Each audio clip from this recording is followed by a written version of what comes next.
Okay. Now in NMR, for a transition to occur, okay, what is the criteria? What is the selection rule? Right? This selection rule is derived from quantum mechanical treatment. Okay, I'm not going to discuss that. Anyway, it is very simple, but I'm not going to discuss. But remember, this is the final result we get by making use of the quantum mechanical treatment. There is transition dipole moment integral. Delta Mi plus or minus 1 are the allowed transitions. Okay, what is meant by this? See, for I half nucleus, for hydrogen atom nucleus or C13, right? Proton, C13, F19. For those nuclei, I is equal to half. I is equal to half means we get two states. One is alpha state, the other one is beta state. Okay, at a given field, say this is alpha state. For alpha state, Mi value is plus half, and this is beta state. For beta state, Mi value is minus half. You know very well. Okay, now whether the transition from alpha state to beta state is allowed or not. How to check? See, the final state has Mi value minus half, minus, then the initial state has plus half, Mi value plus half. So final minus initial, we get, see, minus half, minus into plus is minus. So minus half, we get, the answer is minus 1. Yes, delta Mi plus 1, minus 1 both are allowed. So this transition, okay, is an allowed transition. Okay, this is what the selection rule says. For I is equal to 1 nuclei, okay, any nucleus having I is equal to 1, if I is equal to 1, we get 3 states. What are the 3 states? Mi, 0, minus yes, 2. very good. Mi plus half, another one is Mi 0, another one is Mi minus 1. Okay, so we get 3 states. Now, listen, transition from Mi plus half to 0, is this allowed or not? Check it. Sorry, I made a mistake. This is not Mi plus half. Mi plus 1, Mi plus 1, 0, Mi minus 1. Am I right? Now, whether this transition, suppose I'll take the transition as A, is the transition A is allowed or not? How to check? Final Mi value is 0. Initial Mi value is plus 1. So 0 minus of plus 1 is minus 1. Yes, delta Mi plus 1 and minus 1 are allowed. So this transition is an allowed transition. Similarly, Mi 0 to Mi minus 1. Is this transition allowed or not? Suppose I take this as a B, transition B. Whether the transition B is allowed or not. Final is minus 1. Yeah. Final is minus 1. Minus initial is 0. Yes, I am getting the answer as minus 1. So this is also allowed transition. Now, anyone tell me whether this transition, let me draw here, whether this transition is allowed or not? Not allowed. Yeah, because final Mi is minus 1. Initial Mi is plus 1. So minus 1 minus of plus 1, we get the answer as minus 2. Okay, so for this transition, delta Mi comes out as minus 2. Therefore, this is not an allowed transition. Okay, right? So for a transition to be allowed in NMR, delta Mi plus or minus 1 should be obeyed. Okay, this is the selection rule. Right? Keep this in mind. Now, the next important thing is that interactions with the nuclear spins. Listen, we already discussed how the nuclear spin is affected by the external magnetic field. It is also called Zeeman effect. Then how the nuclear spin is affected by the electromagnetic radiation. This is all called external effect. Okay, we already discussed about the external effect. Now, I am going to focus mainly on the internal effect. Okay, how nuclear spin get affected due to the internal arrangement of the molecule. Okay, that's what we are going to discuss. Under internal effect, yes, internal interactions, right? We have these three categories: chemical shift, spin-spin coupling, and nuclear quadrupole coupling. And this is applicable for I greater than half nucleus. If I value greater than half, then those nuclei also show nuclear quadrupole coupling. But I have told you in the beginning, we are going to focus mainly on I is equal to half nucleus in NMR study.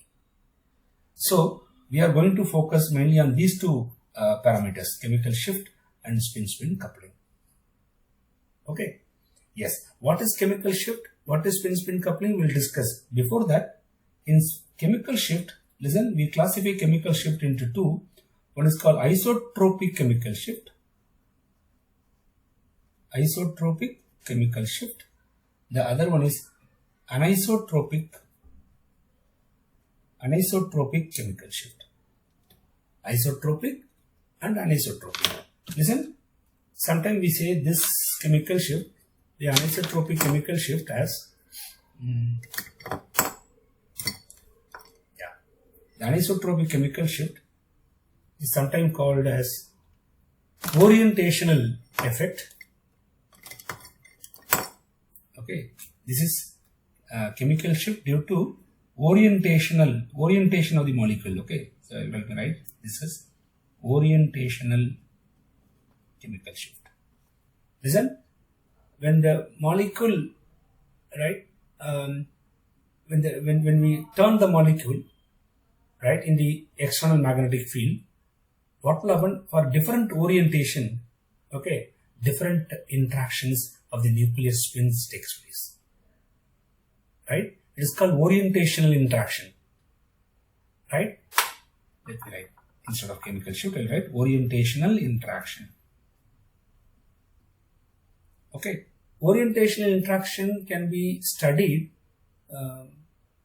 specifically in solid phase.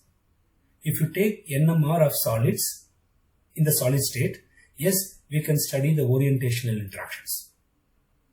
But in solution phase, observe carefully, in solution phase molecules are keep on moving here and right, because of rotation or translation, the molecules are keep on moving, which are moving very, very faster. Therefore, anisotropic or orientational interactions, right, get averaged out. Okay, or we can say in the other way, anisotropic chemical shift is not seen in solution state NMR.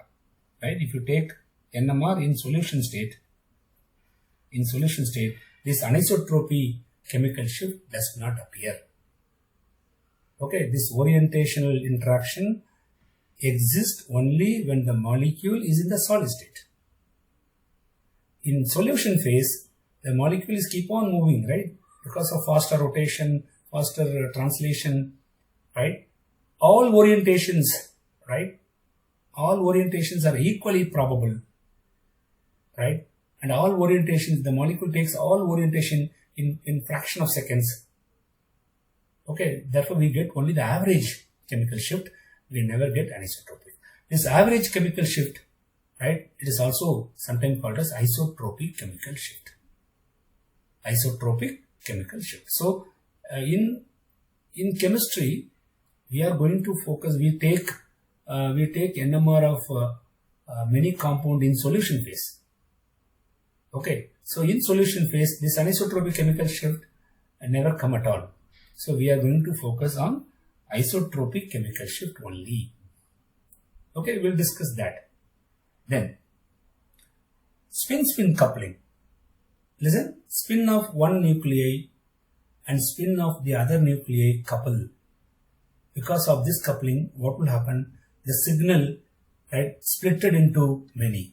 One signal gets splitted into many.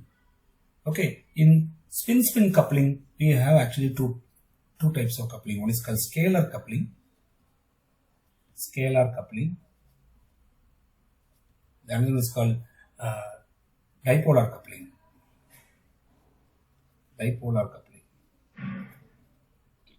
Okay.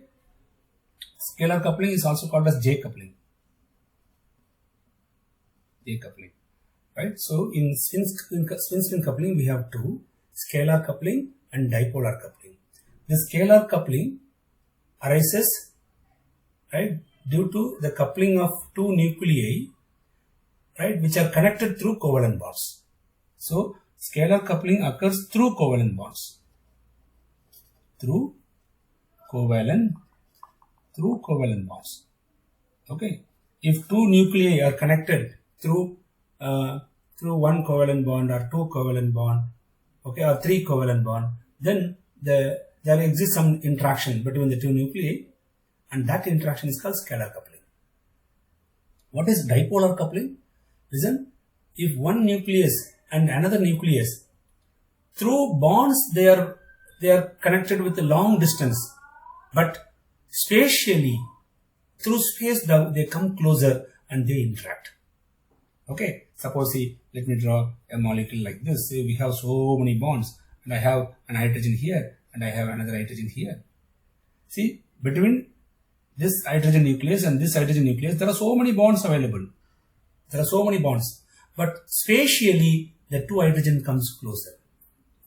Okay, when they come closer, what will happen? There's a spatial interaction between the two nuclei. Okay, see, nucleus are nothing but magnetic dipole.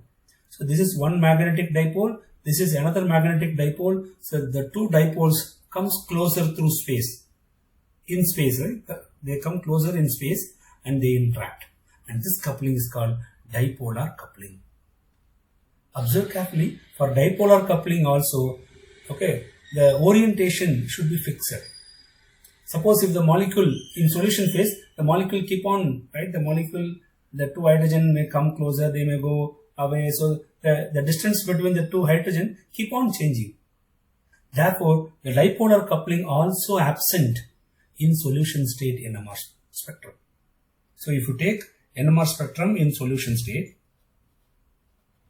or solution phase, then you cannot see dipolar coupling. Okay, so keep this information in mind, right? And we are not going to study, I have already told you, we are not going to study nuclear quadrupole coupling, because this coupling is specific for nucleus with I greater than half. Okay. See, so far what we discussed is that, see, we have taken a nucleus which carry a positive charge, and we did not bother about the electron cloud around the nucleus. Okay, we took only the bare nucleus. Okay, it is called bare nucleus. What is meant by bare nucleus? Bare nucleus means without surrounding electron. That's all. Right? This is bare nucleus. Now, if I apply an external magnetic field of Bz, the nucleus feels the full magnetic field strength. Whatever magnetic field that I apply, the nucleus feels the full field. Okay. Listen, suppose in a molecule, suppose I have a molecule like this, CH3, CH2 and Cl. See, in this molecule, I have 2 protons here, I have 3 protons here. Right? If the nuclei of all the protons, if they are only bare protons, suppose, if they are only bare protons, then all the 5 protons, right, if I keep it in a magnetic field, all the 5 protons resonate with the same frequency. Okay, if all protons resonate with the same frequency, then NMR is not in use. Okay, NMR is actually waste. But you know very well, the electron density around the protons, around the nuclei, they are not same. Okay, the electron cloud around each nuclei, they are not same. Because of that, what will happen? Okay, yes, we are going to discuss that under chemical shift. Listen, see, now the nucleus is not a bare nucleus. I have a nucleus here, and the nucleus is surrounded. Surrounded with some electron cloud. Okay, listen carefully, in the absence of magnetic field, right, we never bother about any other effect here. It's simple atom. But the moment you keep the atom in an external magnetic field, this is external magnetic field, what will happen? Listen, a current is induced in the electron cloud, right? Yeah, a current is induced. A current is induced in the electron cloud, which makes the electron cloud to move or circulate. So the electron cloud, right, starts to circulate around the nucleus. This circulation of electron cloud creates a secondary magnetic field. It creates a secondary magnetic field like this, right? And this secondary magnetic field, okay, sometimes it may oppose the external magnetic field. In some case, it may reinforce with the external magnetic field. They oppose or they align with the field. Okay, suppose if they oppose, if the electron, you see the secondary magnetic field, the circulating electron current, it creates a magnetic field called secondary magnetic field. Observe carefully, this secondary magnetic field is due to the surrounding electrons. The secondary magnetic field, suppose if it opposes, okay, if it opposes the external magnetic field, what will happen? The nucleus will feel lesser magnetic field compared to the external magnetic field that we apply. Because this magnetic field opposes this, therefore some cancellation will occur. The remaining field only goes to the nucleus, therefore nucleus feels lesser magnetic field. Okay, it is due to the shielding of the shielding due to the electrons present around the nucleus. Okay, if electron density is more shielding will be there. If electron density is less shielding will appear. Are you able to follow this? See, the applied field is Bz, but due to the secondary magnetic field created by the electron cloud, the nucleus feels, okay, the nucleus feels other than this external magnetic field. Sometimes the nucleus may feel lesser field, or sometimes it may feel higher field. Okay, it all depends on how this electron cloud, okay, how the secondary magnetic field, right, facing the external magnetic field. If the secondary magnetic field due to electron opposes the external magnetic field, then the magnetic field felt by the nucleus decreases. Okay, the magnetic field on the nucleus will be less. If the circulation of the electron cloud around the nucleus, suppose if it creates a magnetic field, right, which reinforce, if it is in the same direction as the external magnetic field, in that case, nucleus feels more field than the applied field. Are you able to understand? So, the effective field felt by the nucleus in a molecule, okay, in a compound, right, is actually given by this formula. What is the effective field? The effective magnetic field is equal to the field that we applied minus the induced field due to the circulation of the electron, right, or molecular circulation current, right? So this is induced field, it is due to molecular circulation current. This current is induced due to external magnetic field, right? The external magnetic field interacts with the electron cloud around the nucleus, and the electron cloud creates this molecular circulation current. And because of this molecular circulation current, an external magnetic field is induced. Or, yeah, so that, I'm sorry, it is not external, it is some magnetic field is induced. This induced magnetic field, right, in most of the cases, it opposes.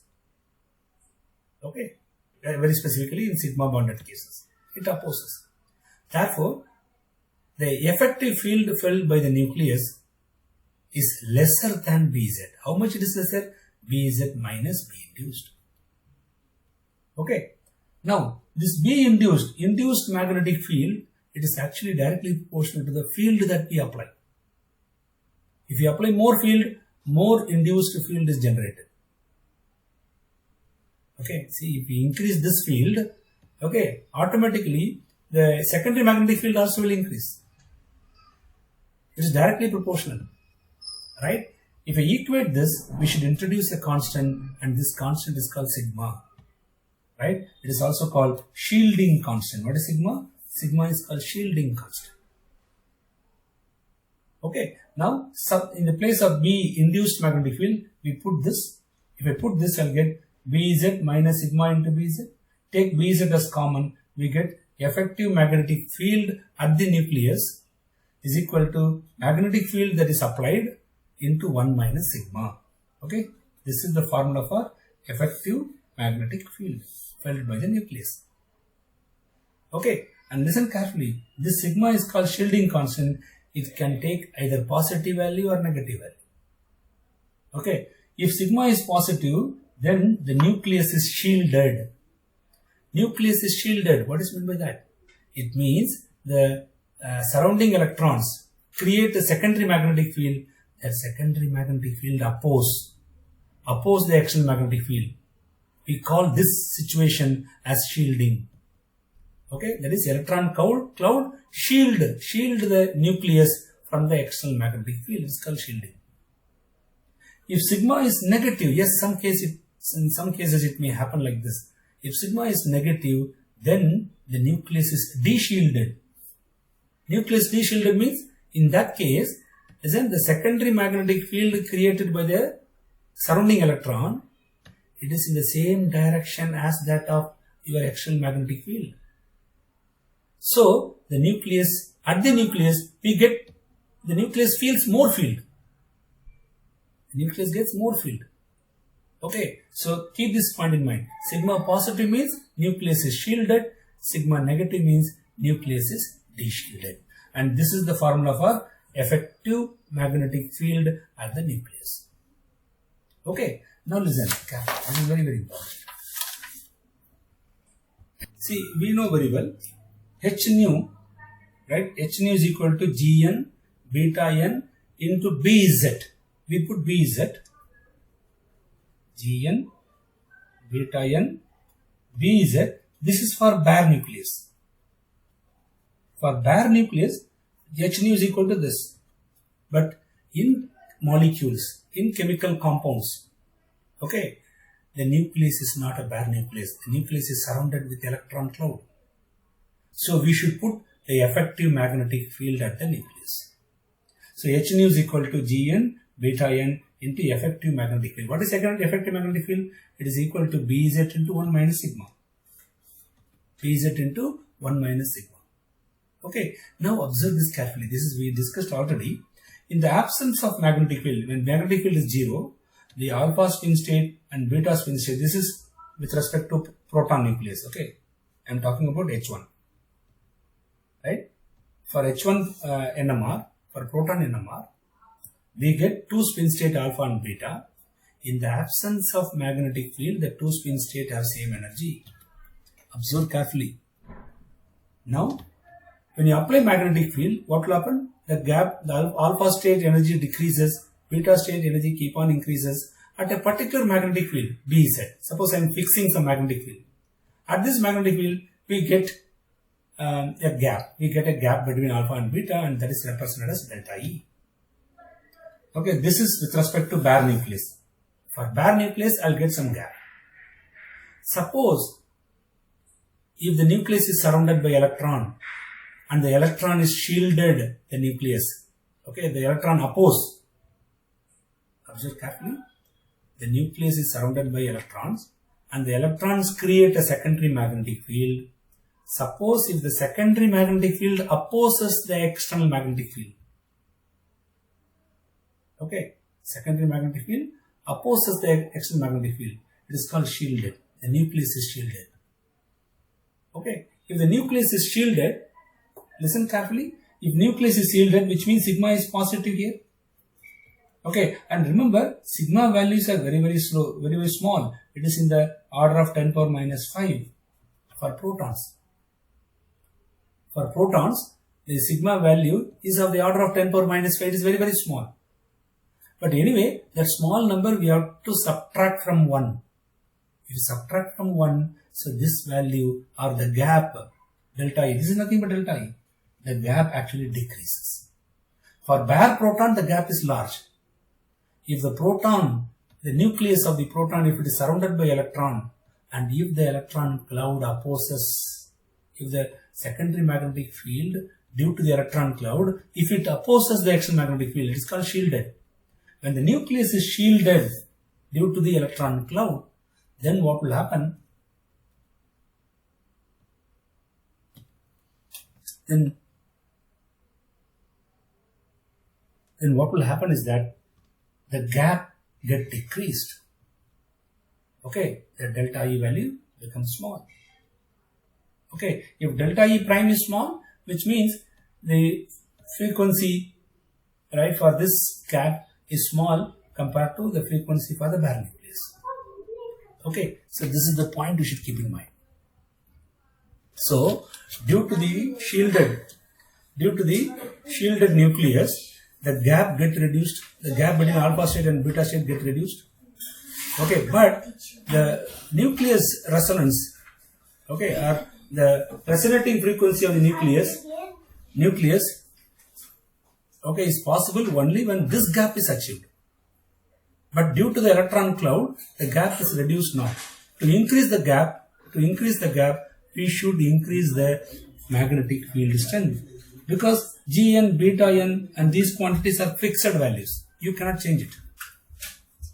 Okay, for a particular nucleus in a molecule, Gn, beta n and 1 minus sigma, these are all fixed value. Okay, so if you want to increase the gap, to make it equivalent to the bare nucleus, you need to increase the magnetic field. So, listen carefully, shielded nucleus, right, resonate. Okay, it comes to the resonance frequency only in the higher magnetic field. Shielded nucleus, right, appear or absorb in the higher magnetic field. Deshielded nucleus, right, appear or absorb in the lower magnetic field. Is this point clear to all? So I repeat once again, listen.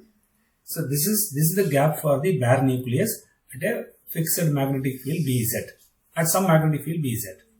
This is for bare nucleus. But in molecule or in chemical compound, the nucleus or the nuclei are not bare nuclei. Each nucleus is surrounded by electron cloud. Suppose the electron cloud induces a magnetic field called secondary magnetic field. If that secondary magnetic field opposes the external magnetic field, then the nucleus feels lesser magnetic field. This is called shielded nucleus. Okay, in the case of shielded nucleus, listen, the Bz or the nucleus feels only lesser field. Okay, therefore the gap, alpha beta gap also get decreased. But to get NMR signal, you need to increase the gap to the bare nucleus gap. So what to do? You must increase the delta E. How? By increasing the magnetic field strength. If you increase the magnetic field strength, then you can increase this gap. Therefore, listen carefully, bare nucleus, right, absorb the radio frequency radiation at one particular field strength, Bz. Whereas the shielded nucleus absorb the radiation, right, absorb the same radiation at higher magnetic field. Are you able to understand? So, the proton signal in the sample, okay, the proton signal in the sample is not appear exactly in the bare nucleus of the proton. Okay, so the signal of the sample proton, right, will appear in the higher magnetic field strength, right, if the nucleus is shielded. Okay, this is the point you should keep in mind. See, for shielded nucleus, right, delta E is small. For bare nucleus, delta E is large in the given magnetic field strength Bz. Okay, so to absorb the radio frequency radiation, we need to increase this gap. We need to increase this gap. How to increase the gap? By increasing the magnetic field strength. If you increase the magnetic field strength, the gap gets increased. Okay. Therefore, shielded nucleus. See, bare nucleus. Suppose if it is possible to get bare nucleus absorb at some field strength, say Bz. But the shielded nucleus absorb the same radiation, same radio frequency radiation, right, at a higher magnetic field strength. Okay, so this is the point you should keep in mind. So let me just draw and show you. Keep this information in mind. So if I draw an NMR spectrum, okay, we plot intensity in y-axis and external magnetic field strength in x-axis. Okay, listen carefully. Suppose I will just separate this into two regions. This is called high field region, and this is called low field region. Here magnetic field is low, here magnetic field is high. Listen carefully. Shielded protons, shielded nucleus appear in the higher magnetic field side, and this is called high field. And de-shielded nucleus,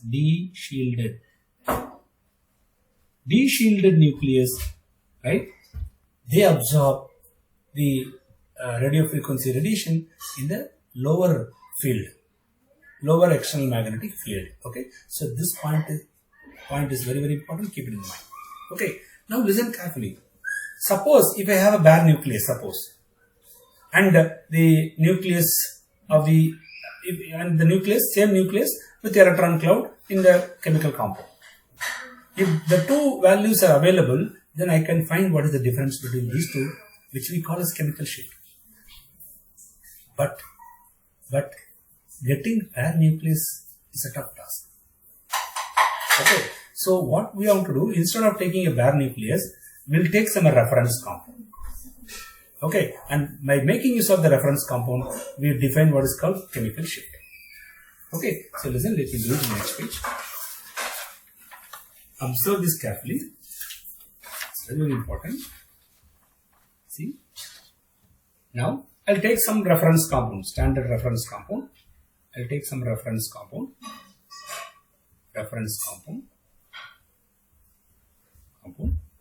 Okay, now listen carefully. We choose reference compound in such a manner that this is Bz. Okay, reference compound should appear at a high field. Okay, very high field. Okay, you know very well this reference compound you might have heard about, called TMS, tetramethylsilane. Tetramethylsilane appear at a high field. Okay, compared to most of the protons present in the compound, right? Tetramethylsilane shows a signal at a high field strength. Okay, the definition for chemical shift is this: chemical shift is equal to, I'll give a chemical shift in terms of frequency first. Frequency of the sample proton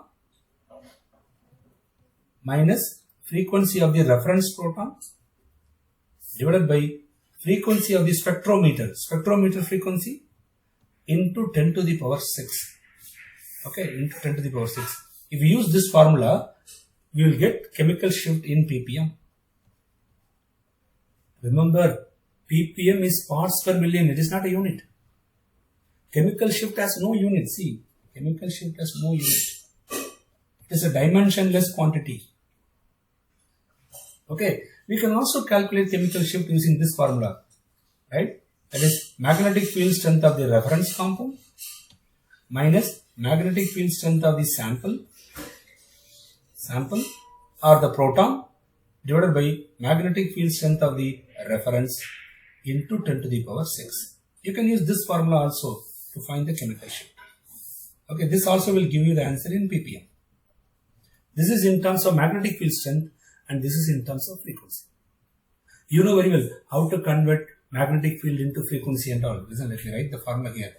Okay, frequency is equal to gamma of the nucleus by 2 pi into the external magnetic field strength Bz. So if you know Bz, you can find the frequency. If you know Bz of your proton, then you can find the frequency of that proton. Okay, so it is interconvertible, easy. Now listen carefully. Suppose we want to know what is the chemical shift of the reference compound. Right? For reference compound, listen, we get some frequency, right? Or you can use this formula also. So reference compound has some magnetic field strength minus I am going to find chemical shift as reference. Therefore, the sample also reference now. So Bz of reference minus Bz of reference. You will get the answer as 0. So remember, chemical shift for reference compound, right, is arbitrarily chosen as 0. We have chosen that value as 0. Now listen. Suppose a proton, this may be a methyl proton or maybe OH proton, whatever it is. Suppose a proton appears here, proton of the sample, okay, appears here with some magnetic field strength Bz of the sample, right? Now, what is the chemical shift? See, chemical shift for the reference is arbitrarily chosen as 0. It is chosen as 0. With respect to this, what is the chemical shift of this proton present in the sample? To find that, you can use this formula, right? Chemical shift is equal to Bz of the reference. See, Bz is not 0. Chemical shift is 0. Bz is not 0. Bz of the reference minus Bz of the sample divided by Bz of the reference into 10 to the power 6. If you put, you will get the chemical shift of this sample proton. Okay, this is in terms of magnetic field strength. If you use this formula, this is in terms of frequency, right? So using this formula, we can calculate the chemical shift of the proton present in the compound. Right? Take. So now we will discuss about the reference or standard compounds used in NMR. Okay, the first solvent as the reference compound that we are going to discuss is TMS, called tetramethylsilane. Okay, where silicon atom is connected with 4 methyl groups. 4 methyl groups. It's called tetramethylsilane. Right? Tetramethylsilane can be used as a reference compound in proton NMR, C13 NMR, as well as silicon 29 NMR. For this NMR technique, we can use TMS as a reference compound or standard compound. Okay, and remember, you can use TMS as internal reference. Okay, you take the compound, dissolve in some solvent, in the same solution, you put this TMS. Okay, TMS is actually a liquid. Put the TMS, okay, and mix it, then take the spectrum. So you can use TMS as internal reference. And one more thing, TMS is highly inert. It is chemically inert. It does not react with your sample. Okay, it is chemically inert, and it can be used as an internal reference because it is chemically inert. And we fix the frequency of the tetramethylsilane as 0. Okay, then all the 12 protons, each methyl group has 3 protons, so we have total 12 protons. All the 12 protons are equivalent and highly shielded. They are highly shielded, so they appear in high magnetic field region. Okay, it is highly shielded. And another information, silicon is more electropositive. Silicon is more electropositive. Therefore, TMS signal appear at very high field compared to many protons that present in the molecule. Okay, now listen. TMS can be used as a reference internal reference if the solvent is an organic solvent. Okay, in the case of aqueous solvent, suppose if you take aqueous solvent, right, D2O solvent, right? In the case of aqueous solvent, TMS cannot be used because TMS is insoluble in aqueous solvents. Okay, so in aqueous solvent, instead of TMS, we use a compound called TSP. What is TSP? Trimethyl silyl propanoic acid. This is the formula. 3-methyl group trimethyl silyl propanoic acid. CH2, CH2, COH. You can use trimethyl silyl propanoic acid as a reference compound. Okay, if your compound is soluble in aqueous medium. You can also use DSP. What is DSP? Sodium dimethyl. See, this is the compound. 1, 2, 3, 4. SO4 minus Na plus. See, this compound is called one more CH2 I have attached. Yeah. So that there should be five numbers here. Okay. Listen, this compound is called sodium dimethyl silapentane. See, silapentane. Including silicon, it is called pentane. So it is called sodium dimethyl silapentane sulfonate. Right here. Sodium dimethyl silapentane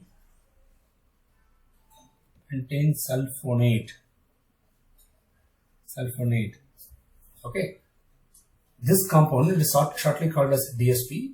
You can use this compound also, right, as internal reference if the compound is soluble in aqueous medium, D2O solvent. Okay, so if the solvent is D2O, we cannot use TMS. So instead of TMS, we can use TSP or DSP. Okay, then for phosphorus 31 NMR, we use 85% phosphoric acid as this reference compound. For tin 117, we use tetramethyl tin as a reference compound. Okay, then for lead 207, we use tetramethyl lead as the reference. For N15 NMR, we use ammonium chloride as the reference compound. For F19 NMR, we use CCl3F. Okay, trichlorofluoromethane is used as the reference compound for F19 NMR. Okay, and I have given this formula already. Chemical shift in terms of frequency, chemical shift in terms of magnetic field strength. Chemical shift for the reference compound is arbitrarily chosen as 0. Okay, take it. Listen, chemical shift range for proton NMR. This is actually a general range. Okay, we usually say that most of the compounds in which proton NMR or the proton signal appear between 0 to 10 for most compounds. But there are compounds for which chemical shift can even be negative. And there are compounds for which chemical shift can be even greater than 10 also there. So this range is a general range, keep it in mind. Okay, we cannot say that the chemical shift must be, okay, chemical shift of any proton must be in this range. No, no one can say like that, because chemical shift can be less than 0, chemical shift can be greater than 10 for some compounds. So this is actually a general range for chemical shift. Okay, and we use another scale called tau scale. Okay, what is tau scale? 10 minus delta. 10 minus delta is the tau scale. Right, so keep all these things in mind. Now listen, see this question, this is very important.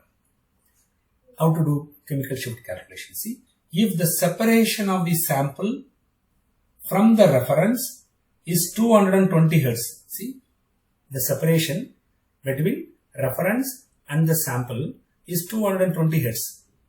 at a spectrometer frequency of 100 megahertz, then the chemical shift is spectrometer frequency is available.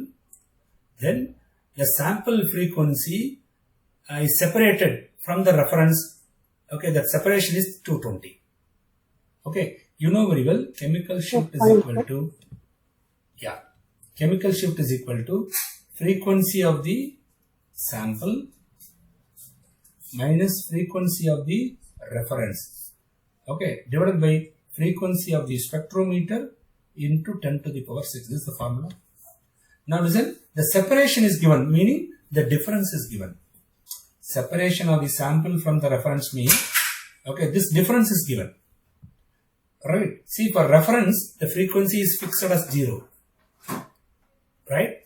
Then sample frequency is 220 actually. So 220 minus 0 is 220. So the separation is given as 220, which is nothing but sample frequency minus reference frequency, divided by spectrometer frequency is given as 100 megahertz. See, in the numerator we have hertz. See the unit. The numerator we have hertz. But in the denominator, spectrometer frequency is 100 megahertz. Mega means 10 to the power 6. So if I put 10 to the power 6, then the denominator also becomes hertz. So numerator is hertz, denominator also hertz. So hertz get cancelled. Into 10 to the power 6 is there. So if I cancel these two, I'll get 220 by 100. 1010 cancel. So we get 2.2 ppm parts per million. Okay, so we can calculate chemical shift if the separation of the frequencies of the sample and reference, right, and the spectrometer frequencies are available. You can find the chemical shift using this idea, right? Take in a 400 megahertz proton NMR spectrometer, so in a spectrometer frequency is 400 megahertz, a proton resonates at 1560 hertz higher than the TMS. So separation is given. The chemical shift value of this proton is, okay, so what is the chemical shift value? Listen, the proton resonates 1560 higher than TMS. For TMS, listen, for TMS, frequency of the TMS, reference, frequency of the sample proton, okay, frequency of the sample proton, right, divided by frequency of the spectrometer into 10 to the power 6. This is the formula. Frequency of the TMS is, we fix it as 0. This is 0. Okay, and it is given that a proton resonates 1560 hertz higher than the TMS. If TMS is 0, then the proton has frequency 5560. So you put 1560 here, 1560 hertz minus 0 divided by spectrometer frequency is 400 megahertz. So 400 into 10 to the power 6 hertz into 10 to the power 6. So 10 power 6, 10 power 6 cancel each other. So we get 1560 by 400. Okay, just simplify this. Yeah, so the answer is 3.9 ppm parts per million. Okay, take. Just go through the question. Convert a peak at chemical shift of 2 ppm into hertz at a spectrometer frequency of 400 megahertz. A peak appear at 2 ppm, right? We should convert this into hertz frequency. We have to convert it into frequency in a spectrometer frequency of 400 megahertz. How to do that? So what is the frequency of the proton? A signal. Frequency of the signal equal to chemical shift value in ppm, yes, into listen, the spectrometer frequency. Don't worry about the megahertz. Listen, it is given, it should be given in megahertz. You take only the magnitude here, 400. Multiply this value by 400. That's all. Okay. So 2 into 400, say it should be 800 hertz. 800 hertz. Okay. If the peak appear at chemical shift value of 2 ppm, then for that peak, the frequency should be 800 hertz. Right? If the spectrometer frequency is 400 megahertz. Chemical shift is directly proportional to the Larmor frequency. chemical shift is directly proportional to the Larmor frequency. And Larmor frequency is inversely proportional to electron density at the nucleus or around the nucleus. It is inversely proportional to electron density around the nucleus. Okay, listen, what is the meaning? See, suppose I have bare nucleus, then we apply some magnetic field Bz. So nucleus feels the full magnetic field, therefore the precessional frequency will be high. You know very well, precessional frequency nu, okay, is equal to gamma by 2 pi into Bz. Right? This is the formula for precessional frequency or Larmor frequency. As Bz increases, Larmor frequency also increases, simple. But this is about bare nucleus. If you take the same nucleus in a chemical environment where we have electron cloud, because of the electron cloud, a secondary magnetic field is generated and that opposes the external magnetic field. So nucleus feels lesser magnetic field. Lesser magnetic field means, okay, if magnetic field is less, Larmor or precessional frequency also. Are you able to follow? Less, sir. Less. So precessional frequency or Larmor frequency is inversely proportional to electron density at the nucleus. If electron density is more, then the nucleus feels very less magnetic field. If the magnetic field is less, Larmor frequency also less. So keep this point in mind. How chemical shift, Larmor frequency and electron density at the nucleus, they are connected. Okay, yeah, this is very, very important. Now we'll discuss the effect of different factors affecting the chemical shift. Okay, factors affecting chemical shift. Number one, electronegativity of the group in the molecule.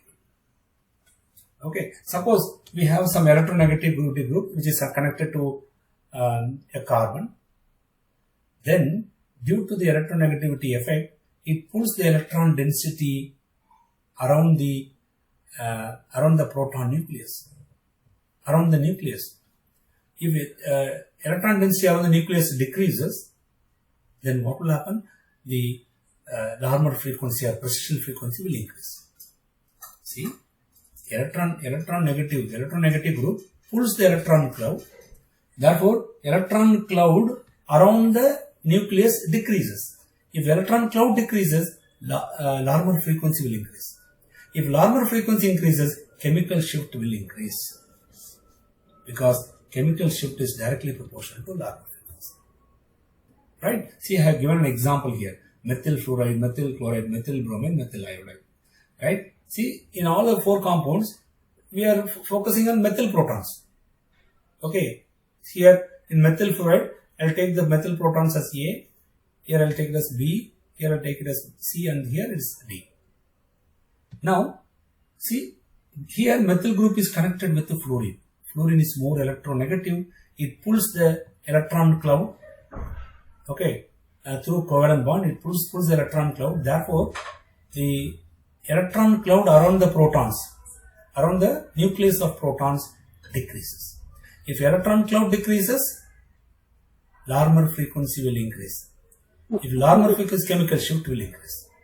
So, fluorine is more electronegative compared to chlorine, bromine and iodine. So here in methyl fluoride, electron cloud decreases in larger extent. So chemical shift is very high for these protons. So what is the order of chemical shift? The order of chemical shift is methyl iodide as lower chemical shift, then methyl bromide, then methyl chloride, then methyl fluoride. Is this clear to all? Right, see, here I have given another example. Based on the electronegativity effect, we can explain, okay, why A proton have higher chemical shift than B than C. Okay, take it. See, suppose I will take ethene, also called ethylene, and ethine. Ethene, ethine. In ethene, I have CH2 protons. In ethine, I have CH protons. Okay, you know very well the hybridization of this carbon is sp2 and the hybridization of this carbon is sp. Sp means, okay, we have 50% S character. sp2 means we have only 33.3% S character. You know very well, as S character increases, electronegativity will increase. So electronegativity of this carbon, okay, this carbon is high.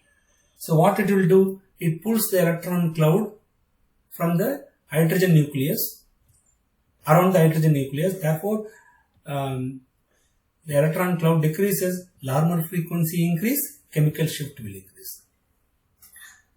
Okay, so what we expect is that, the expected result is that the CH proton of acetylene group and CH2 proton of ethylene group, if you compare, this proton is supposed to have high chemical shift. So chemical shift for this proton is supposed to be high. Why? Because this proton is connected to more electronegative carbon. So this is based on electronegativity effect. But what is the actual observation we get from the experiment? Right? From the experiment, the chemical shift values are just opposite. Ethylenic proton has higher chemical shift compared to the acetylenic proton. Okay, now the question is why? Why we get a different result? See, I have given the expected result based on electronegativity effect. But experimentally the effect is different. The values are different. Why? The reason is, listen, when molecule containing pi electrons, we should also see another effect called anisotropic effect. Anisotropic effect due to pi electrons. Listen, molecules with the pi electrons, when placed in an external magnetic field, it induces a pi electron circulation current.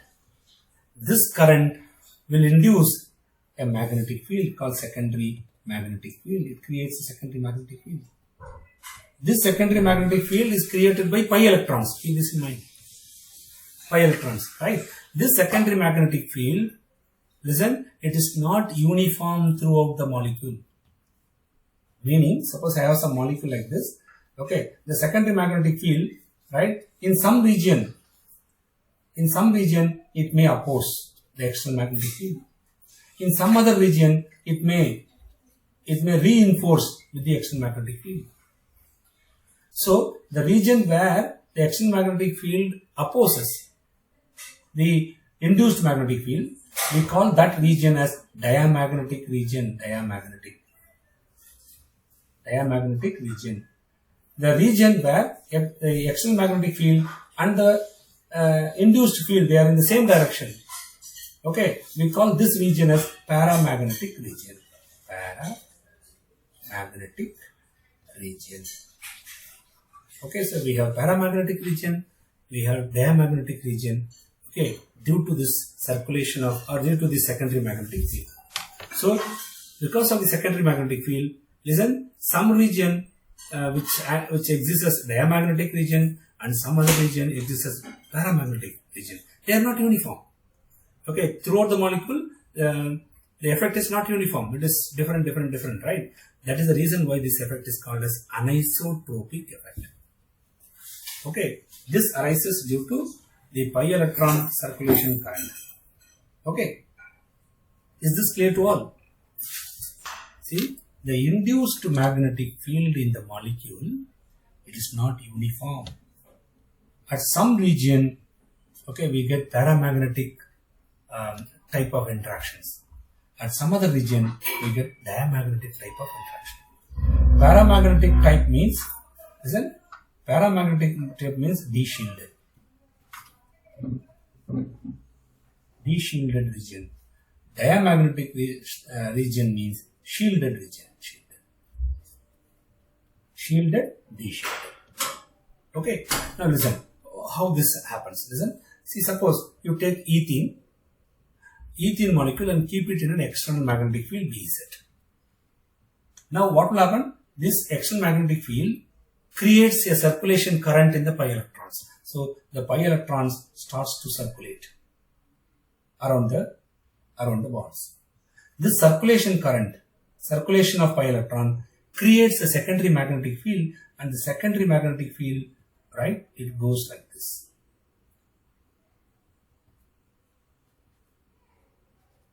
The secondary magnetic field created by the electron, circulation of pi electron, it goes in this manner. Observe carefully. This is the direction of the circulation. See here, see in the middle of the carbon-carbon double bond. See here, the direction of the secondary magnetic field and the direction of the external magnetic field, they are opposite. They are opposite. So in this region, it is diamagnetic region. Whereas near the proton, see near the proton, the direction of the induced magnetic field and the direction of the external magnetic field, they are same. Okay, so this region is called paramagnetic region. Paramagnetic region. Okay, so this is also paramagnetic region. At the middle, the field, the external magnetic field opposes, see, the induced magnetic field opposes the external magnetic field. So this region is called diamagnetic region, and these regions are called paramagnetic region. Paramagnetic region means de-shielded region. De-shielded region means these protons appear at a low field. Listen, these protons, see this is TMS, I'm sorry. This is TMS, and these de-shielded protons appear at low field. Low field means large chemical shift. Okay, so ethylenic proton appear with a large chemical shift, and the value of chemical shift is, I have given the value. The value is 5.25 ppm for ethylenic proton. 5.25 ppm. Okay, it is because of the anisotropic effect. Due to the pi electron circulation. Right? Acetylenic proton appear at low chemical shift of 1.82 ppm. Right? Why? What's the reason? The reason is that when you keep ethane molecule in the external magnetic field, right, BZ, what will happen? Listen, yes, here also a ring current or a pi electron circulation occurs in the presence of external magnetic field. This pi electron circulation creates a secondary magnetic, induces a secondary magnetic field like this. It induces a secondary magnetic field. This is the direction. Similarly, let me show here also. Okay, around the molecule. See, I have shown only two rings here, two ring type of directions. Okay, but this ring, these two type of ring, right, which is present throughout the carbon-carbon triple bond, right? It present in all the directions. Okay, and just for understanding purpose, I have shown only two ring like this. Okay, but it is actually present throughout the molecule. Now listen, see here, near hydrogen, the direction of the induced field and the external magnetic field, they are opposite. That means this region is called a diamagnetic region. Whereas in this region, see, the direction of the induced field and the direction of the external field, they are one and the same. So it is called paramagnetic region. Okay, listen, the protons, yes, observe carefully, the protons are actually present in the diamagnetic region. So the protons are called shielded protons. Diamagnetic region means shielded. Where shielded protons will appear? Shielded protons appear, okay, at a high field. Right? So shielded protons appear, right, at a high field. Okay, this is the shielded protons. Shielded. Therefore, chemical shift decreases. So we get a chemical shift of 1.82 ppm for acetylenic proton. Okay, so listen carefully. In the case of ethene and acetylene, right? So this is TMS signal. We get acetylenic proton right? C triple bond CH. Acetylenic proton close to the TMS and ethylenic protons appear far away from TMS. Okay, here chemical shift is low, whereas here chemical shift is large. So chemical shift for ethylenic proton is large compared to the chemical shift of acetylenic proton.